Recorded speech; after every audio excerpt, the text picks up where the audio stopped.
오늘 본문은 하박국 1장 1절에서 4절입니다. 하박국 1장 1절에서 4절 함께 읽겠습니다. 선지자 하박국이 묵시로 받은 경고라. 여호와여, 내가 부르짖어도 주께서 듣지 아니하시니 어느 때까지리이까. 내가 강포로 말미암아 외쳐도 주께서 구원하지 아니하시나이다. 어찌하여 내게 죄악을 보게 하시며 패역을 눈으로 보게 하시나이까. 겁탈과 강포가 내 안에 있고 변론과 분쟁이 일어났나이다. 이러므로 율법이 해이하고 정의가 전혀 시행되지 못하오니 이는 악인이 의인을 애워쌌으므로 정의가 굳게 행하여짐이니이다. 아멘. 기도하겠습니다. 아버지 하나님, 참으로 귀한 아버지 하나님의 말씀 저희들에게 허락하여 주심을 감사합니다.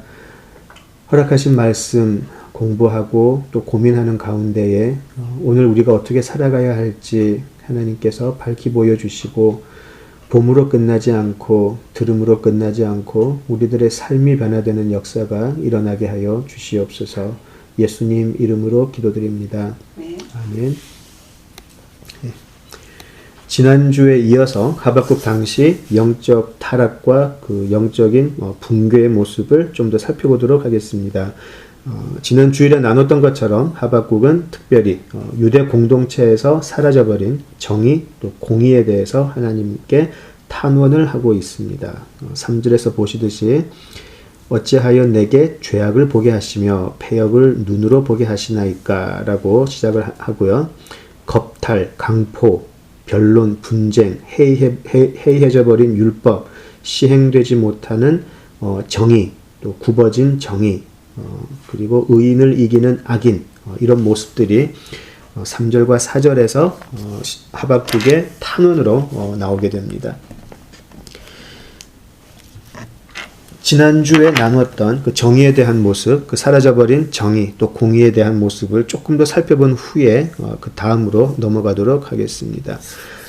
특별히 이사야서 1장 11절에서 20절을 한번 보겠습니다. 과연 지금 하박국이 하나님 앞에 드리는 이 기도, 과연 그 사라져버린 그 정의와 공의의 모습이 어떠한지, 그리고 진정 하나님께서 그런 상황에서 바라시는 것은 어떤 것인지를 우리 이사야 선지자의 말씀을 통해서 한번 살펴보도록 하겠습니다. 우리 이사야서 1장 11절에서 20절을 한번 살펴보도록 하겠습니다. 예, 이사야는 하박국보다는 좀 더 앞선 선지자인데요.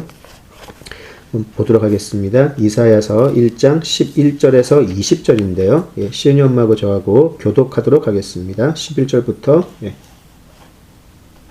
여호와께서 말씀하시되 너희의 무수한 재물이 내게 무엇이 유익하뇨. 나는 수장의 번제와 살찐 짐승의 기름에 배불렀고 나는 수송아지나 어린 양이나 수점소의 피를 기뻐하지 아니하노라. 너희가 내 앞에 보이러 오니 이것을 누가 너희에게 요구하였느냐. 내 마당만 밟을 뿐이니라. 헛된 재물을 다시 가져오지 말라. 분향은 내가 가증히 여기는 바요. 월삭과 안식일과 대회로 모이는 것도 그러하니 성회와 아울러 악을 행하는 것을 내가 견디지 못하겠노라. 내 마음이 너희의 월삭과 정한 절기를 싫어하나니 그것이 내게 무거운 짐이라. 내가 지기에 곤비하였느니라. 너희가 손을 펼 때에 내가 내 눈을 너희에게서 가리고 너희가 많이 기도할지라도 내가 듣지 아니하리니 이는 너희의 손에 피가 가득함이라.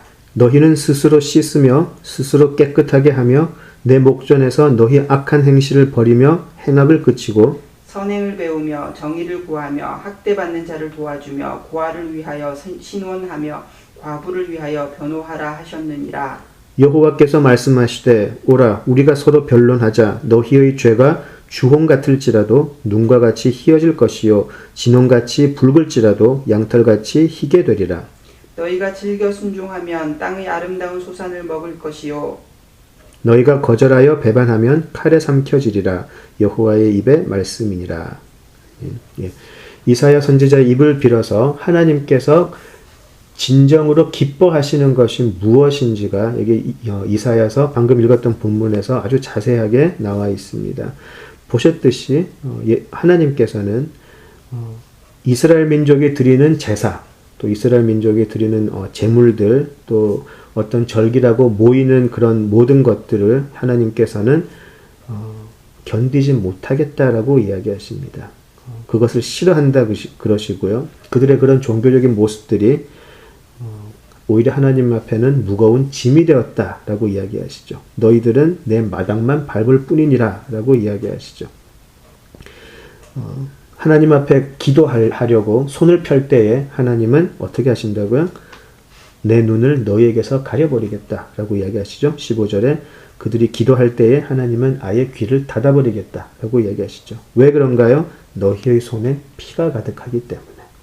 하나님께서는 이 부분에선 성경을 통해서 또 우리들의 삶을 통해서 매우 일관적이시죠. 하나님께서 그렇게 사랑하셨던 다윗조차도 네 손에 피가 너무 많기 때문에, 너무나 많은 사람들의 피가 네 손에 묻어 있기 때문에 네가 나를 위하여 성전 짓는 것은 허락하지 않겠다라고 이야기하시죠. 하나님의 하나님 되심은 변하지가 않습니다. 우리가 잘 알고 있는 18절 여호와께서 우리에게 말씀하시는데, 우리가 서로 변론하자, 우리가 서로 한번 이야기해 보자. 너희의 죄가 주홍 같을지라도 눈과 같이 희어질 것이고 진홍같이 붉을지라도 양털같이 희게 될 것이다. 이 말씀만 따가지고요, 이제 메시아의 어떤 십자가의 능력이라고, 십자가의 일이라고 이야기를 많이 하지만 실제 이 지금 이사야 선지자가 하는 맥락에서 보면은 조금 다른 것을 알 수가 있죠. 물론 1장 18절은 예수님의 보혈이 궁극적으로 완성하실, 그리고 이미 완성하신 대속이 맞죠. 그러나 이 예언, 선지자의 예언의 맥락에서 보면 17절이 앞에 있습니다. 17절이 뭐냐면 바로 16절과 17절 무엇인가요? 하나님의 말씀을 진정으로 믿는 사람들이 해야 할 일이 하나 있죠. 그것이 바로 지금 하박국이 탄원하는 것과 동일한 내용입니다. 스스로 우리 손에 있는 피를, 우리가 묻혀버린 그런 피들을 씻고 깨끗하게 하며 악한 행실을 버리고 행악을 그치고 선행을 배우고 정의를 구하며 학대받는 자를 도와주고 고아를 위하여 신원하고 과부를 위하여 변호하는 것. 그러면 내가 너희들의 죄악 주홍 같을지라도 진홍같이 붉을지라도 눈과 같이 양털같이 희게 해주겠다라고 하시는 말씀이죠. 우리 구원의 양면성이 보이는, 양면이라고 해서 다른 것은 아니고요. 여러 가지 복음의 어떤 그런 좀 입체적인 모습을 우리가 볼 수 있습니다. 물론 우리 구원은 예수님께서 시작하시고 완성하는 것이기 때문에 우리의 공로가 필요한 것은 아니지만, 또한 하나님의 그 구원의 초대를 받은 우리들이 반드시 해야 할 일들이 있는데요. 그것은 바로 이런 지금 16절과 17절에서 보인 하나님의 그 성품을 닮아서 우리들도 정의로워야 되고, 가난한 자를 돌아볼 수 있어야 되고, 억울한 사람들을 위해서 변호해 줄 수 있고, 선행을 하며 악행을 그치는 이 모든 것들이 반드시 필요하다라는 것이었죠. 자, 그것이 그 당시에 무너져 버리고 있었습니다. 하박국이 지금 하나님 앞에 탄식을 하는 모습은 하나님을 애초에 믿지 않는 이방인들을 보고 탄원을 하는 게 아니고요. 하나님을 믿는다고 열심히 종교 행사를 해 나가고 열심히 만나기만 하면 하나님을 입에 올리는 이스라엘 민족을 향한 것이었음을 우리가 알아야 하겠습니다. 무엇이 하나님을 진노하게 하였고 또 무엇이 하나님을 기쁘시게 하는지 깊게 생각해 보아야 하겠습니다. 자, 하나님께서는 왜 메시아를 보내셔야 했습니까? 물론 우리가 이 모든 것을 이루지 못하기 때문에 우리에게 메시아가 분명히 필요한 것은 맞죠. 그러나 하나님께서 기뻐하시는 우리들의 삶의 내용이라는 것은 변하지가 않았습니다. 이제 우리는 예수님을 믿고 예수님을 통해서 구원의 길로 들어선 사람들입니다. 자, 그렇다면 우리가 어떻게 살아야 하겠습니까? 1장 16절에서 17절에 아주 잘 보여주고 있죠. 우리 개인의 삶도 그러해야 하고요. 특별히 우리 신약을 살아가는 우리에게는 교회라고 하는 하나님의 그 예수님의 몸이 되는 공동체가 있습니다. 이것은 단 어떤 로컬 철치만을 말하는 게 아니라 교회라는 어떤 우주적인 공동체를 이야기하는 것이죠. 하나님의 참된 백성들이 교회로 부름을 받았죠. 그렇다면 이 교회가 어떻게 지금 이 현대 시대를 살아가야 하나? 이 현대 시대에서 여러 가지 삶의 가치관이나 시대 정신 속에서 교회는 어떤 모습을 갖추고 살아가야 하박국의 탄원을 듣지 않을 것인가? 여기에 대한 고민이 필요하다라는 것이죠. 자, 그렇다면 지금 이 현대 교회, 이 우리 현대 교인들은 과연 하박국이 다시 왔다면, 하박국이 다시 이 땅에 왔다면, 오늘 우리가 읽었던 하박국 1장 3절에서 4절의 탄식을 듣지 않을 자신이 있을지 모르겠습니다. 더 마음이 무거운 것은 하박국의 시대는 하나님의 약속인 인자가 오기 전이었는데 이제 우리는 인자가 초림하신 후를 살아가고 있는데 하박국이 만약에 지금 이곳에 와서 동일한 탄식을 하고 있다면 하나님 앞에 우리는 너무나 큰 죄를 범하고 있음을 알아야 하겠습니다. 자, 하박국 시대, 물론 하박국 시대가 아니고요. 구약을 통틀어서 나오는 문제인데 지금 하박국이 이제 그 활동하던 때가 남유다의 이제 마지막 몰락하는 기간인데요. 그때 그 이전부터 쌓여왔던 또 하나의 큰 죄가 있었습니다. 유다 민족의 그 큰 죄가 있었는데 그것은 우상 숭배라는 문제였죠. 우상 숭배 혹은 혼합주의 신앙이었습니다. 우리가 우상 숭배라고만 한다면 마치 하나님 믿는 신앙을 버리고 우상 숭배로 가버린 것 같은데 이스라엘 민족은 그러지는 않았죠. 하나님을 믿는 믿음이라는 것을 저버린 적은 없죠. 다만 토착신들, 가나안에 들어가 토착신을 또 토착 믿음을 적당히 섞어가지고요. 혼합주의를 만들어버렸죠. 유명한 잘 알려진 내용이 기독교가 한국에 들어와서 그 토속신 우리 한국 토속신앙이랑 특별히 그 무속신앙이랑 연합을 하여서 지금 사실 우리 한국 교인들에게는 믿음이라고 하지만 사실 이 무속적인 모습이 굉장히 많이 보이죠. 굉장히 많이 보이게 되는데요. 많은 종교들이 그런 토착 신앙과 합할 때 그런 혼합주의의 모습을 볼 수가 있습니다. 자, 우리 예레미야서를 한번 가보죠. 예레미야서는 대선지자 중에 한 사람이었고요. 특별히 예레미야 선지자는 당시 이스라엘 민족의 그 패역의 모습, 그 죄악된 모습을 아주 자세하게 이야기를 하죠. 예레미야는 하박국과 동시대를 살았던 사람이고요. 한 40년 정도 선지자로 활동을 했는데 그의 권면, 그의 경고는 유다 왕들 또 지도자들에게 철저하게 배척을 당했습니다. 또 유다 민족에게도 배척을 당했었죠. 자, 예레미야가 했던 권면이 아니죠. 예레미야가 했던 그 강력한 경고의 말씀은 위로보다는 오히려 그들의 패부를 찌르는 하나님의 말씀이었고요.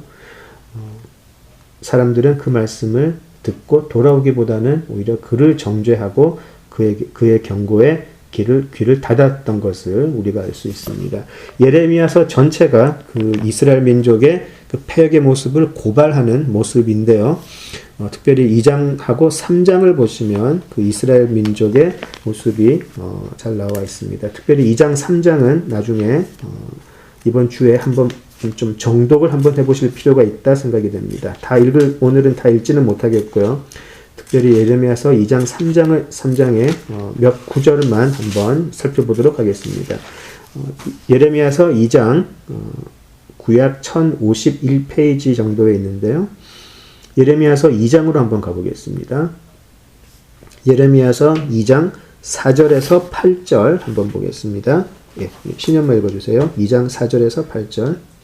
야곱의 집과 이스라엘의 집 모든 족속들아 여호와의 말씀을 들으라. 나 여호와가 이와 같이 말하노라. 너희 조상들이 내게서 무슨 불의함을 보았기에 나를 멀리하고 가서 헛된 것을 따라 헛되이 행하였느냐. 그들이 우리를 애굽 땅에서 인도하여 내시고 광야 곧 사막과 구덩이 땅 건조하고 사망의 그늘진 땅 사람이 그곳으로 다니지 아니하고 그곳에 사람이 거주하지 아니하는 땅을 우리가 통과하게 하시던 여호와께서 어디 계시냐 하고 말하지 아니하였도다. 내가 너희를 기름진 땅에 인도하여 그것의 열매와 그것의 아름다운 것을 먹게 하였거늘 너희가 이리로 들어와서는 내 땅을 더럽히고 내 기업을 역겨운 것으로 만들었으며 제사장들은 여호와께서 어디 계시냐 말하지 아니하였으며 율법을 다루는 자들은 나를 알지 못하며 관리들도 나에게 반역하며 선지자들은 바알의 이름으로 예언하고 무익한 것들을 따랐느니라. 예.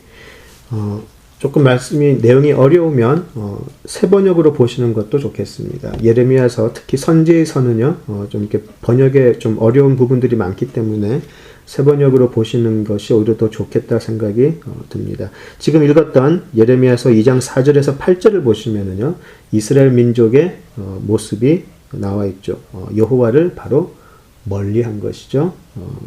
그들에게는 출애굽이라는 놀라운 역사적인 증거가 있음에도 불구하고 그들은 여전히 하나님을 의심했고 그들이 당면했던 삶의 문제 앞에서 그들은 하나님을 의지하지 않았습니다. 제사장들, 하나님을 섬기는 제사장들마저도 여호와를 찾지 않게 되고요. 선지자들은 바알의 이름으로 예언하였다라고 나와 있죠. 하나님께서 허락해 주신 모든 은혜를 역겨운 것으로 만들어 버렸다는 것이죠. 그들을 살게 해 주신 그 젖과 꿀이 흐르는 그 가나안 땅에 정착하게 하신 그 하나님의 뜻을 배반하고 그 땅을 더럽혀 버렸다는 것이죠. 역겨운 것으로 만들어 버리고 하나님의 이름으로 예언을 해야 할 선지자들은 바알의 이름으로 예언하고 무익한 것들을 따랐다라는 것이죠. 바알의 이름으로 예언을 하면 어떤 예언들을 했을까요?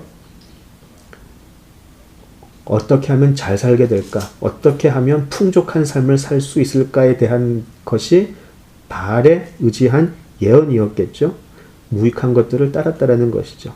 지금 우리도 아주 많은 경우에 성령의 은혜로 예언을 한다고 하고 복음의 이름으로 사역을 한다고 하지만 실상은 바알의 영을 받아 우리 사람들의 길흉화복을 점쳐주는 사람들을 우리는 교회 안에서도 집회를 통해서 또 개인의 만남을 통해서 따르고 있는 것을 보게 됩니다.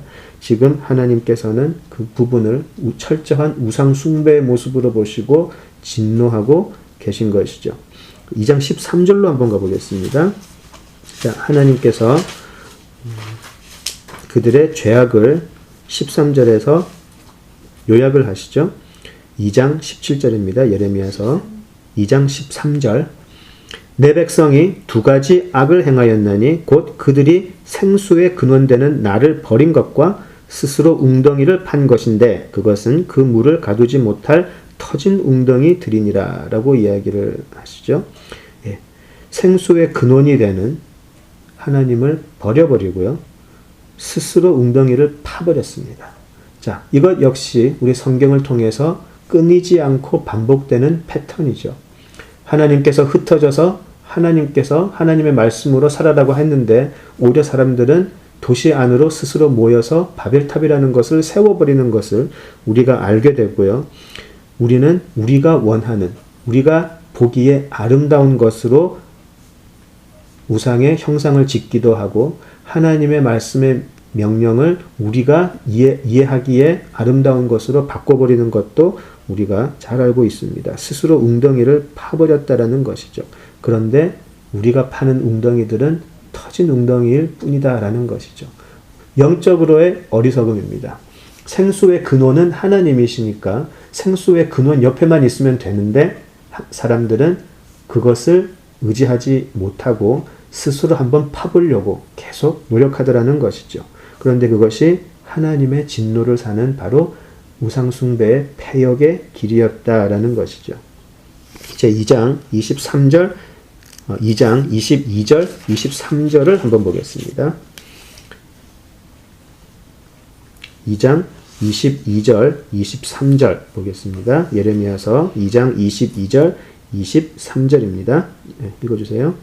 주 여호와의 말씀이니라. 내가 잿물로 스스로 씻으며 네가 많은 비누를 쓸지라도 네 죄와 이 죄악이 내 앞에 그대로 있으리니 네가 어찌 말하기를 나는 더럽혀지지 아니하였다 바알들의 뒤를 따르지 아니하였다 하겠느냐. 골짜기 속에 있는 내 길을 보라. 내 행한 바를 알 것이니라. 발이 빠른 암낙타가 그의 길을 어지러이 달리는 것과 같았으며 24절 25절 계속 읽어주세요. 너는 광야에 익숙한 드람 나귀들이 그들의 성욕이 일어나므로 헐떡거림 같았도다. 그 발전기에 누가 그것을 막으리요. 그것을 찾는 것들이 수고하지 아니하고 그 발전기에 만나리라. 내가 또 말하기를 내 발을 제어하여 벗은 발이 되게 하지 말며 목을 가라게 하지 말라 하였으나 오직 너는 말하기를 아니라 이는 헛된 말이라. 내가 이방 신들을 사랑하였은즉 그를 따라가겠노라 하도다. 예. 스스로 하나님 앞에 하나님의 진노를 만났을 때에 아무리 하나님 앞에서 그것을 벗어버리려고 한들, 아무리 하나님 앞에서 내 죄악이 있으니 어떠한 재물을 가져다가 어떠한 제사를 지내서 그 죄악을 사해보려고 한들 그 죄악은 네 앞에 그대로 있다라고 이야기하시는 것이죠. 네가 아무리 씻고 네가 아무리 많은 비누를 써도 내 죄악은 깨끗해지지 않는다라고 이야기하시는 것이죠. 그 깨끗해지지 않는 죄악이 바로 바알의 뒤를 따르는 죄악이었습니다. 하나님은 그만큼 그들의 하나님의 길을 떠나 바알의 길을 간 것에 진노하고 계시는 것이죠. 그들이 바알을 따라가는 것은 은근슬쩍 따라간 것이 아니고요. 24절 25절에서 보시듯이 거의 미친 사람처럼 그 바알의 길을 따라가더라는 것이죠. 이방 신들을 사랑해서 그를 따라가겠다라고 계속 이야기하더라는 것입니다. 자, 이 죄악들을 어떻게 해야 하겠습니까? 이렇게 많은 이 우상 숭배의 또 혼합 신앙의 죄악을 어떻게 해야 하겠습니까? 그리고 이제 3장 또 이후를 보시면 계속해서 하나님은 예레미야 선지자의 입을 통해서 이스라엘의 영적인 음란 또 행악들을 드러내십니다. 그것이 하박국이 하나님 앞에 탄원을 했던 그 시대의 모습이기도 했습니다. 우리 한 군데만 더 보겠습니다. 역시 하박국과 동시대에 활동을 했던 선지자가 있는데요. 하박국서 바로 다음에 있는 스바냐입니다. 예, 우리 스바냐서로 한번 가보겠습니다. 예, 스바냐서로 가겠습니다. 구약 하박국서 바로 다음에 있고요. 구약 1306페이지 정도에 있습니다. 예, 스바냐서를 한번 가보겠는데요. 스바냐서의 1장 4절에서 6절을 보겠습니다. 스바냐서 1장 4절에서 6절입니다. 예, 읽어주세요. 내가 유다와 예루살렘의 모든 주민들 위에 손을 펴서 남아있는 바알을 그곳에서 멸절하며 그마림이란 이름과 및 그 제사장들을 아울러 멸절하며 또 지붕에서 하늘의 뭇 별에게 경배하는 자들과 경배하며 여호와께 맹세하면서 말감을 가리켜 맹세하는 자들과 여호와를 배반하고 따르지 아니한 자들과 여호와를 찾지도 아니하며 구하지도 아니한 자들을 멸절하리라. 예. 하박국과 같은 시대를 살아갔던 스바냐 선지자가 보았던 그 당시의 영적 타락의 모습입니다. 이제 하나님께서는 그들을 향해서 너희들이 그렇게 믿고 있고 섬기던 바알을 멸절할 것이고 제사장들을 멸절할 것이며 하늘의 별에게 경배하는 자들을 멸절할 것이고 여호와께 맹세하면서 다른 우상을 가리켜 맹세하는 자들을 멸절하실 것이고요. 여호와를 배반하고 따르지 않고 여호와를 찾지도 않고 구하지도 않은 자들을 멸절하겠다라고 이야기하십니다. 하박국과 같이 활동했던 스바냐 선지자의 입을 빌어서 그 당시의 유다 민족에게 하나님께서는 경고하셨습니다. 무섭죠. 여호와를 배반하고 따르지 아니하고 여호와를 찾지도 않고 구하지 아니한 자들을 멸절하시겠다라고 하신 말씀은 바로 종말의 말씀이시죠. 아까 예레미야 2장 13절에서도 모든 행악의 근본이 바로 이거라고 이야기하신 것이죠. 생수의 근원이 되는 하나님을 버리고 스스로 웅덩이를 판 것, 이것이 모든 행악의 근본이라고 이야기하셨습니다. 우리가 몇 주 전에 시편 52편 7절과 8절을 잠깐 보았는데 역시 같은 이야기입니다. 시편 52편 7절에 보시면 이 사람은 바로 악인이죠. 악인은 하나님을 자기 힘으로 삼지 아니하고 오직 자기의 재물의 풍부함을 의지하며 자기의 악으로 스스로 든든하게 하던 자라 하리로다 라는 말씀이 시편 52편 7절에 있었는데 똑같은 이야기죠. 하나님으로 자기 힘을 삼지 않고 자기 재물의 풍부함을 의지하고 자기의 악으로 스스로 든든하게 하던 자, 바로 우상숭배를 통해 자기의 욕심을 채우려고 하던 자이죠. 자, 구약을 통해서 우리가 본 것이 어떤 것입니까? 하나님께서 생수의 근원이 되심을 드러내시고 우리를 그 생수로 계속해서 이끄시는데요. 우리는 끊임없이 우리가 원하는 모습, 우리가 원하는 내용의 웅덩이를 찾아가고 거기서 우리가 원하는 물을 끌어내려고 했던 반역이 되풀이되고 있는 것이죠. 그 역사는 지금까지도 되풀이되고 있습니다. 선악과의 죄악이나 각종 우상 숭배 죄악도 바로 이 한 가지에 기인하는 것입니다. 바로 나 자신의 만족이죠. 내가 원할 때 내가 원하는 모습으로 이루어져야 만족하는 우리들이죠. 모든 것이 내가 원하는 모습으로 이루어져야 우리는 만족합니다.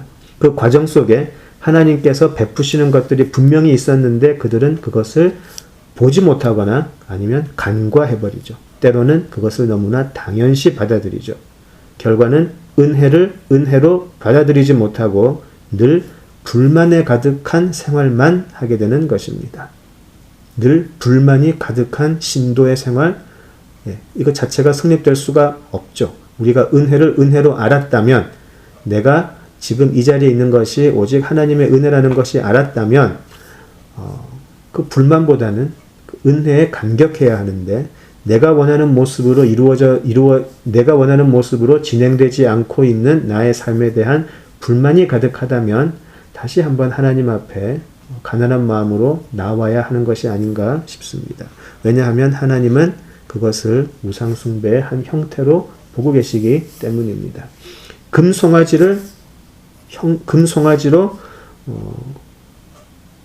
송아지를 만들어서 금송아지를 여호와라 외치며 축제를 벌이는 광야의 이스라엘 민족의 모습, 지금도 계속되고 있는 것이 현실이죠. 여호와의 모습을 금송아지로 내가 원하는 대로 나의 방식으로 만들어버린 것이죠.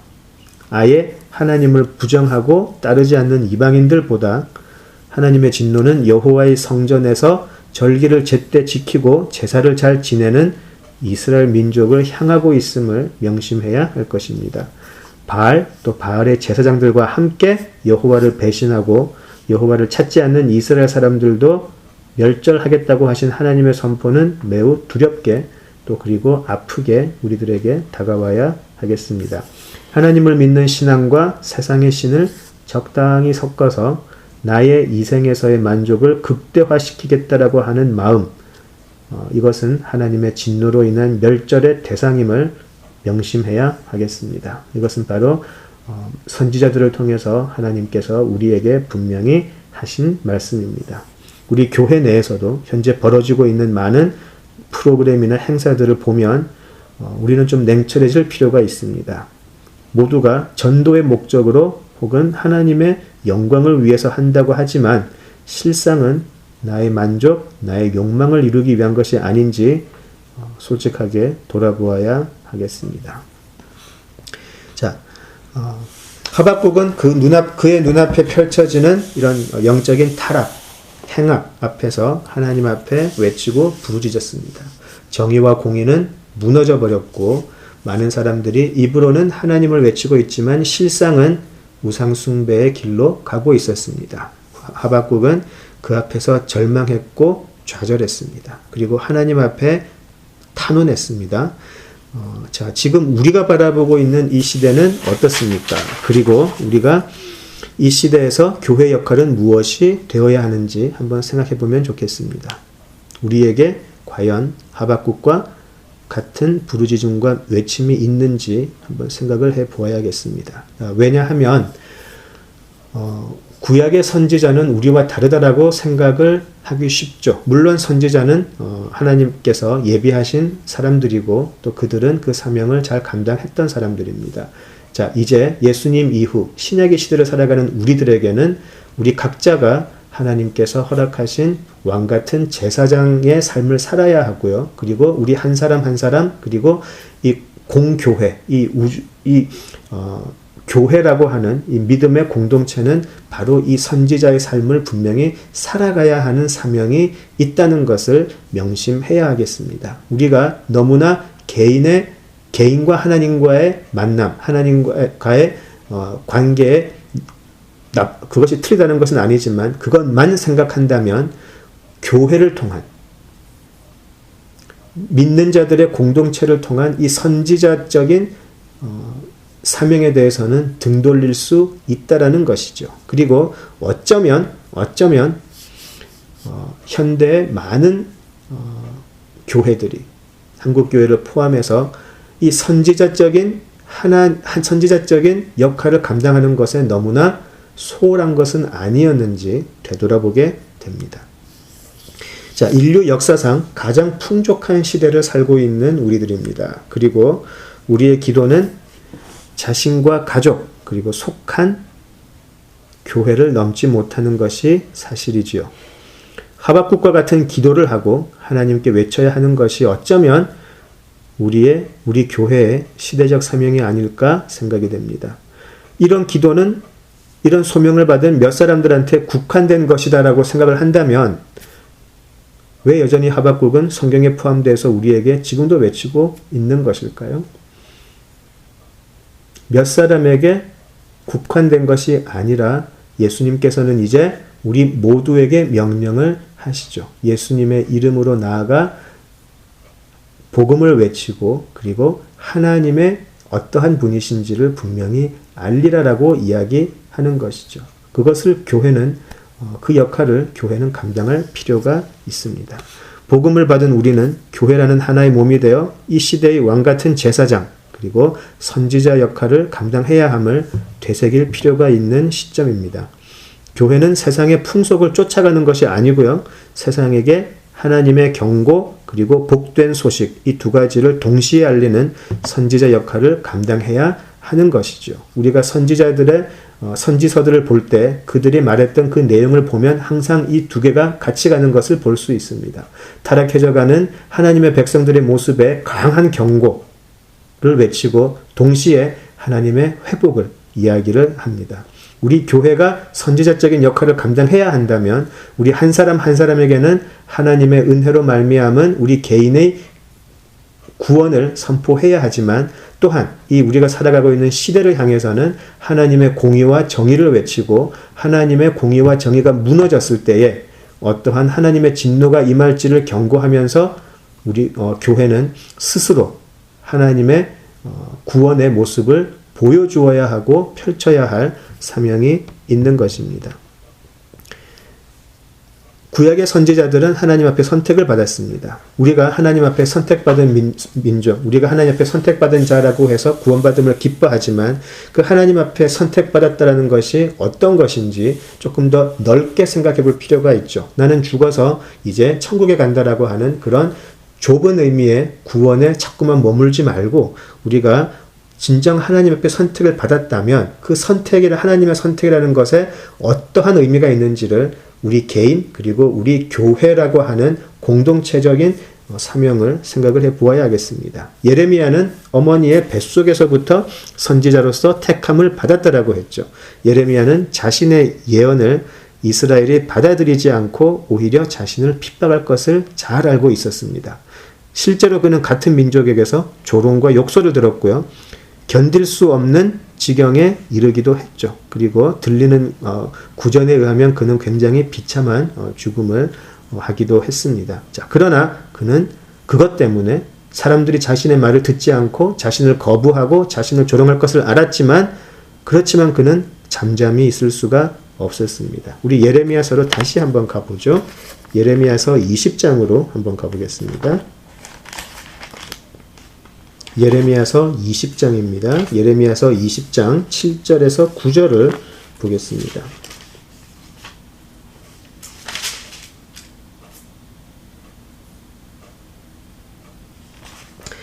예레미야서 20장 7절에서 9절입니다. 예, 읽어주세요. 여호와여 주께서 나를 권유하심으로 내가 그 권유를 받았사오며 주께서 나보다 강하사 이기셨으므로 내가 조롱거리가 되니 사람마다 종일토록 나를 조롱하나이다. 내가 말할 때마다 외치며 파멸과 멸망을 선포하므로 여호와의 말씀으로 말미암아 내가 종일토록 치욕과 모욕거리가 됨이니이다. 9절. 내가 다시는 여호와를 선포하지 아니하며 그의 이름으로 말하지 아니하리라 하면 나의 마음이 불붙는 것 같아서 골수에 사무치니 답답하여 견딜 수 없나이다. 예, 이것이 예레미야의 고백이었습니다. 선택받은 선지자 예레미야의 고백이었습니다. 내가 하나님 앞에 선택을 받았고 하나님은 나보다 강하기 때문에 하나님께서 시키시는 일을 하긴 해야 하는데 나는 조롱거리가 되고 그 조롱이 그치지 않더라는 것이죠. 종일토록 나를 조롱하고 내가 말을 할 때마다 그는 무엇을 외쳤습니까? 자신의 생각도 아니고 자신의 철학도 아니고 하나님의 말씀을 외쳤는데 그 외침은 바로 파멸과 멸망의 선포였죠. 사람들이 좋아하지 않았고요. 여호와의 말씀으로 그는 치욕과 모욕거리가 되었다라는 것이죠. 사람으로서 견디기 어려운 지경까지 이르렀음을 쉽게 짐작할 수 있습니다. 우리가 살면서 몇 사람에게 비방을 받을 때도 그렇게 마음이 불편하고 힘들어서 우울해지는데 지금 예레미야는 모든 민족이 자기를 조롱하고 자기를 미워하고 죽이고 싶어하는 그 지경까지 갔으니까 그는 한 개인으로서 얼마나 힘이 들었을지 짐작할 수 있을 것 같습니다. 자, 그런데 9절을 보시면 그래서 내가 너무 힘이 들어서 여호와를 선포하지 않고 그의 이름으로 말하지 않겠다라고 하면 자, 이 부분입니다. 나의 마음이 불붙는 것 같아서 골수에 사무쳐서 견딜 수가 없다라고 이야기를 하죠. 이것이 선지자의 아픔이고 견뎌야 할 멍해이기도 하죠. 지금 우리 교회가 이런 답답함,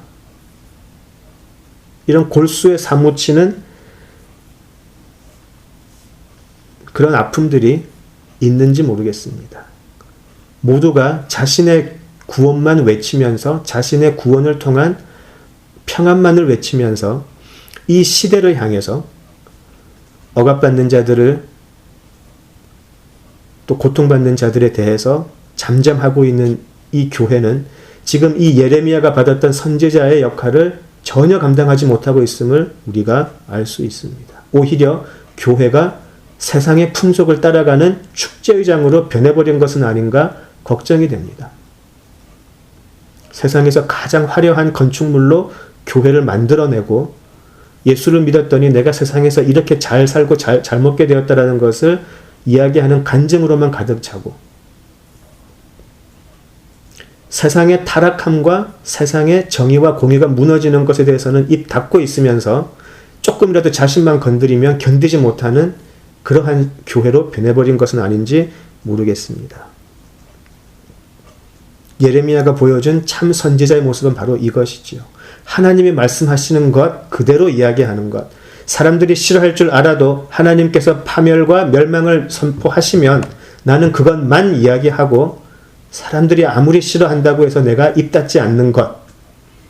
혹여라도 내가 이 시대에 하나님의 선지자의 역할을 감당하지 않으면 나는 그것이 내 삶 속에서 불이 타서 견딜 수가 없고 골수에 사무쳐서 도저히 외면할 수 없는 지경까지 가는 것이 선지자의 역할을 담당하는 교회가 해야 할 것이죠. 그리고 그것은 우리 각자의 삶에서도 분명히 나타나야 하는 것입니다. 한 사람이 모이는 교회든 두 사람이 모이는 교회든 세 사람이 모이는 교회든 아니면 3,000명, 3만 명, 30만 명이 모이는 교회든 아무 상관이 없습니다. 하나님이 선택하신 교회라면 예레미야와 같이 하나님께서 예비하시고 선택하신 교회라면 반드시 감당해야 할 시대적인 사명이 있는 것이지요. 이 복음을 전해야 할 사명을 받은 또 다른 사도의 모습을 한번 보겠습니다. 고린도전서 9장 16절로 한번 가보시죠. 고린도전서 9장 16절입니다. 고린도전서 9장 16절입니다. 예, 읽어주세요.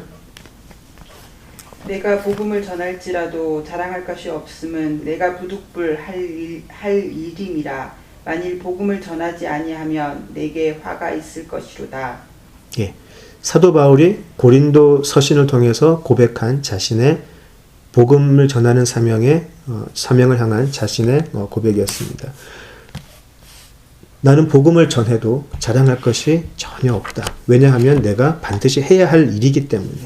어쩌면 내가 이 사명을 감당하지 않으면 자신에게 화가 닥칠 것이라고 인식을 하고 있었습니다. 그만큼 사도 바울은 자신의 사명을 무겁게 받아들였고요. 하나님을 경외하는 마음으로 그는 하였습니다. 그렇기 때문에 그는 자신에게 어떠한 칭찬이나 어떠한 그런 것이 아무런 의미가 없다라는 이야기죠. 자, 또 한편으로는 하나님의 사명을 향한 그 엄숙한 그 하나님의 경외함을 비롯해 근거한 그런 것과 함께 또 한 가지의 내용이 있죠. 사도 바울이 로마서 9장 1절에서 3절을 통해서 이야기한 것인데요. 하나님을 향한 경외함에 근거한 그의 복음 사도의 열정, 그리고 또 하나가 있습니다. 로마서 9장 1절에서 3절을 보죠. 로마서 9장 1절에서 3절입니다. 내가 그리스도 안에서 참말을 하고 거짓말을 아니하노라. 나에게 큰 근심이 있는 것과 마음에 그치지 않는 고통이 있는 것을 내 양심이 성령 안에서 나와 더불어 증언하노니, 나의 형제 곧 고륙의 친척을 위하여 내 자신이 저주를 받아 그리스도에게서 끊어질지라도 원하는 바로다. 예. 또 한편으로는 불타오르는 영혼을 향한 열정이 있었기 때문이죠. 그는 자기가 혼자 다메섹 도상에서 예수님을 만나 구원받은 것에 그칠 수가 없었습니다. 하나님 앞에서 사명을 받았지만 그 스스로가 민족을 향한 영혼 구원의 열정이 가득했기 때문이죠.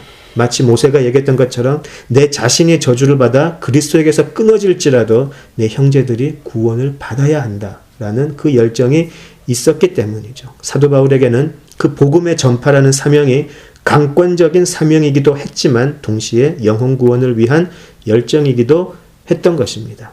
자, 이 시대에 선지자적인 사명을 감당하느냐 마느냐는 선택의 길이 아니죠. 우리가 진정으로 거듭나고 선택받은 교인들이 믿는 신자들이 모이는 공동체라고 한다면 이 선지자적인 사명은 선택권이 아니고요. 바울에게 주어졌듯 예레미야에게 주어졌듯 이것은 하나님께서 주시는 강권적인 사명의 하나라는 것입니다. 그리고 동시에 영혼 구원을 위한 열정이 반드시 있어야 하는 것입니다. 복음을 외치는 교회 메시지에는 두 가지 양날이 있죠. 그 두 가지 양날은 하나님의 사랑 그리고 하나님의 진노입니다. 자, 세상은 하나님의 사랑을 외칠 때는 큰 저항이 없죠. 우리 모두는 사랑받기 위해 태어난 사람들이고 하나님이 당신을 사랑입니다 한다는 것은 아주 쉽게 받아들여지죠. 누가 하나님이 나를 사랑한다는데 싫어하겠습니까? 그러나 세상의 타락함 앞에서 하나님의 진노를 외치면 세상은 등을 돌리고 우리를 조롱하거나 외면할 것이죠. 세상이 받아들일 것이라고 하나님의 사랑만 외치면 될지 우리 고민 좀 해야 하겠습니다. 하나님의 사랑만 외친다고 한다면 우리 교회는 하나님 복음의 한쪽만 가르치는 것이기 때문입니다. 그렇지만 또 한편으로 무조건 정죄만 하는 것도 피해야 하겠습니다. 무조건 정죄만 해서 하나님의 사랑을 가리운다면 그것도 우리가 조심해야 될 부분입니다. 아까 말씀드렸지만 선지자들의 예언서를 보면 하나님의 진노, 심판, 그리고 회복이 늘 함께 가기 때문입니다. 우리는 이 시대의 선지자적인 사명을 감당할 때에 하나님의 심판과 진노를 이야기하지만 그 속에서는 아까 사도 바울이 가졌던 그 영혼 구원을 향한 열정으로 하나님께 회개의 기도를 하고 하나님 앞에 대속의 기도를 하며 회복의 기도를 해야 할 의무가 있는 것입니다. 복음의 양날을 제대로 외쳐야 하는 우리가 반드시 이 두려움과 떨림으로 그것을 감당해야 하겠습니다. 자, 그렇지만 점점 교회는 이런 선지자적인 역할에서 멀어지고 있는 것은 아닌지 두렵게 느껴집니다. 시대의 모습을 보고 올바르게 분별하여 애통해하는, 그래서 하나님 앞에 외치고 부르짖는 선지자적 역할을 하는 그리스도인들과 교회들이 사라지고 있는 것은 아닌지 모르겠습니다. 자신들의 교회가 커지는 것, 자신들의 교회의 영향권만 생각을 하고 관심이 있고, 이 시대 속에서 우리가 어떠한 메시지를 펼쳐야 하는지에 대해서는 별로 관심이 없는 교회들이 더 많아지고 있는 것은 아닌지 모르겠습니다. 교회의 역사 속에서 우리 교회사를 들여다보면 부흥이라는 사건이 여러 번 있었는데, 이것은 물론 하나님의 강권적인 역사이기도 했고요. 그러나 그 이전에 오랫동안 숨어서 기도하고 정말 애통함으로 준비해온 사람들이 있음도 우리가 알 수 있습니다. 이것은 예외가 없었습니다. 부흥은 하나님께서 전부 다 하시는 것이지만, 그러나 하나님께서는 늘 이 부흥을 오랫동안 숨어서 기도하며 준비하게 하신 하나님의 백성들이 늘 있어 왔습니다. 이것은 하나도 예외가 없음을 우리 부흥의 역사를 통해서 알 수 있습니다. 때때로 그런 분들을 만나게 됩니다. 부흥은 하나님께서 하시는 것이니까 우리가 억지로 모여서 부흥을 외치고 부흥을 바랄 필요는 없다라고 하시는 분들이 계시는데요. 부흥의 역사를 제대로 이해하지 못하기 때문에 그런 말씀을 하시는 것이죠. 그런데 또 그런 숨어서 기도하고 애통해하고 준비했던 분들을 보면 그들은 유명했던 분들도 아니고요. 학벌이 높았던 자들도 결코 아니었습니다. 우리가 잘 알고 있는 영국의 웨일스 부흥 같은 경우도 광부들이 모여서, 그리고 그 당시에 너무나 힘들게 살아가고 있던 많은 복음 교사들 또 목회자들이 오랫동안 하나님 앞에 그 시대의 모습을 아파하면서 예비하고 기도하고 했던 것을 우리가 알 수 있습니다. 또 영국 북쪽에 그 헤브리디스 부흥이라고 있는데요. 그 부흥을 보면 노파라고 해야 되겠네요. 아주 나이든 관절염으로 다리를 쓸 수 없어서 교회를 갈 수 없었던 노인, 그리고 앞을 볼 수 없었던 또 그 노인, 그 자매였죠. 사진을 보면 정말 나이든 그 자매가 교회도 갈 수 없고, 그래서 둘이서 매주 화요일과 금요일에 모여서 기도하던 것이 헤브리디스 부흥의 시작이었다라는 것이죠. 그 자매는 그 시대상을 놓고 하나님 앞에 기도했습니다. 청년들이 하나님을 떠나는 것을 가슴 아파했고, 사람들이 하나님의 법이 아닌 세상의 물결에 휩쓸려 가는 것을 아파해서 그냥 기도했는데, 그 기도가 불씨가 되고 놀라운 헤브리디스 부흥으로 이끌어져 갔던 것을 알 수 있습니다. 인도 지역에서 있었던 여러 부흥을 보면 하나님의 말씀이 너무 좋아서 하나님 앞에 기도했던 초등학교 여학생 아이들의 기도가 불씨가 된 것도 우리가 알고 있고요. 자, 왜 그런 말씀을 드리냐면, 오직 하나님의 영으로 아파하고 하나님의 역사를 바라고 기대한 이름 없는 자들이 항상 준비되고 있음을 우리가 알아야 하겠습니다. 우리가 성별에 관계없이, 나이에 관계없이, 학벌에 관계없이 오직 이 선지자들의 마음처럼 아파하고 애통해하는 마음으로 이 시대에 오직 하나님의 말씀이 바로 잡히기를 애원하고 기도하는 그런 사람들이 많아질 때에 우리는 진정 부흥의 꿈을 꿀 수 있지 않을까 싶습니다. 바로 선지자들은 그것을 바라고 그들에게 주어졌던 예언과 하나님의 그 말씀의 외침을 감당했던 것이죠. 코로나 시대를 살아가고 있는 우리들이 이 현대 교회와 또 현대 교인들은 어떻게 살아야 하겠습니까? 물론 중요한 것은 우리 모두가 이 어려움을 잘 이겨내고 또 하나님의 보호하심을 받을 수 있도록 기도를 해야 합니다. 이것은 마땅히 해야 할 일입니다. 자, 그러나 이에 더해서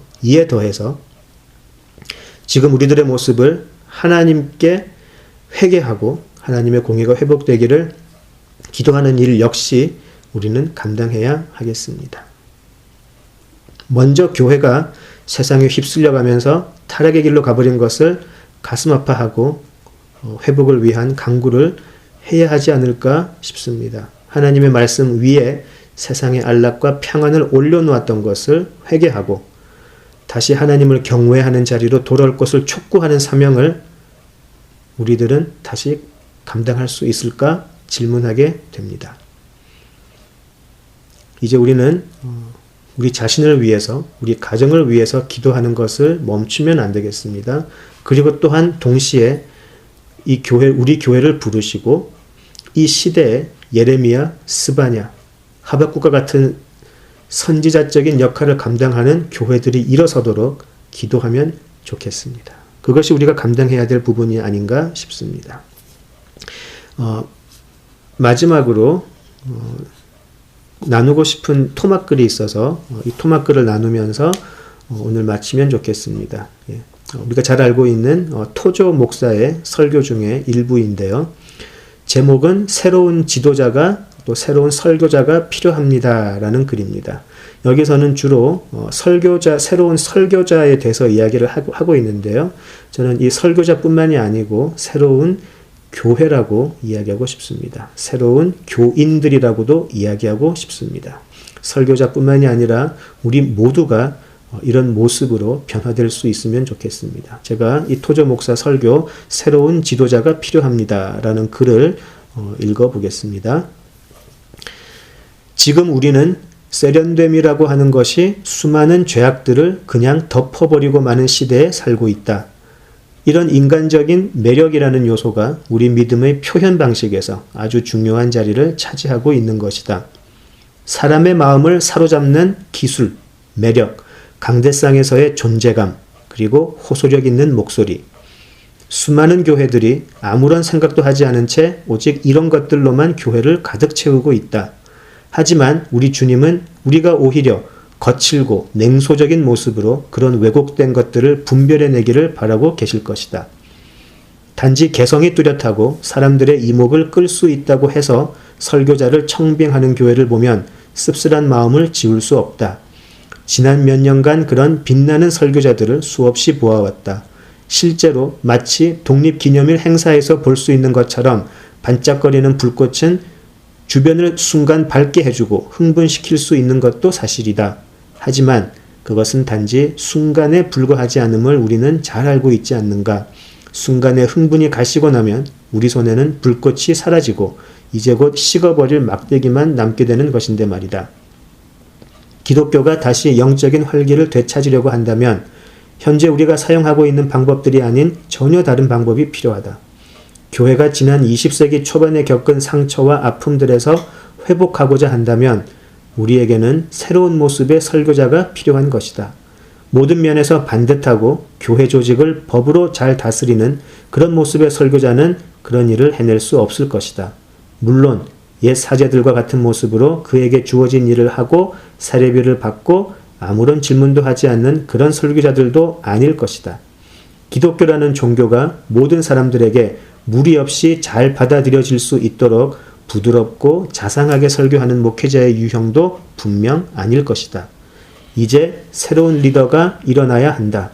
그는 옛 선지자들의 모습을 닮았고 하나님의 계시를 받았으며 유일한 왕자에서 선포되는 음성을 들은 자이어야 한다. 그가 이 시대에 세워질 때에 그런 리더가 한 명이 아닌 여러 명이 되기를 진심으로 기도한다. 그는 이 현대 문명이 소중하게 여기는 모든 가치들에 대해 정반대의 자리에 서 있어야 할 것이다. 그는 이 세대가 추구하는 가치들을 부정하고 비난하며 고발할 것이며 기독교계에서조차 환영받지 못하고 미움과 반대에 직면하게 될 것이다. 이런 설교자는 야위고 무뚝뚝하며 직설적이고 이 세상에 대해 다소 화가 나 있는 모습이기도 할 것이다. 그는 그리스도를 사랑하고 또한 잃어버린 영혼들의 구원을 위해 자신의 생명을 내어놓을 수 있는 사람이기도 할 것이다. 물론 그는 영원히 살 수 없는 숨을 내쉬는 그 어떠한 것도 두려워하지 않을 것이다. 오직 하나님의 영광과 영혼 구원을 위해 모든 것을 바칠 수 있는 사람이다. 기도하겠습니다. 아버지 하나님,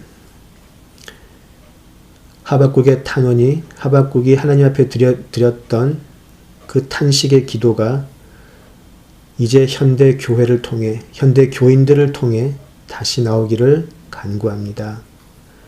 욕심을 위해서 소리내 질렀던 우리 교인들 회개하게 하시고, 우리 자신의 만족을 위해 하나님 앞에 금식하고 하나님께 매달렸던 우리들 회개하게 하시고, 오직 하나님의 사랑과 하나님의 진노 앞에서 두려워 떨며 이 땅 위에 구원의 역사가 온전히 펼쳐질 수 있기만을 바라는 그러한 교회 되게 하시고 우리 모두 되게 하여 주시옵소서. 예수님 이름으로 기도드립니다. 아멘.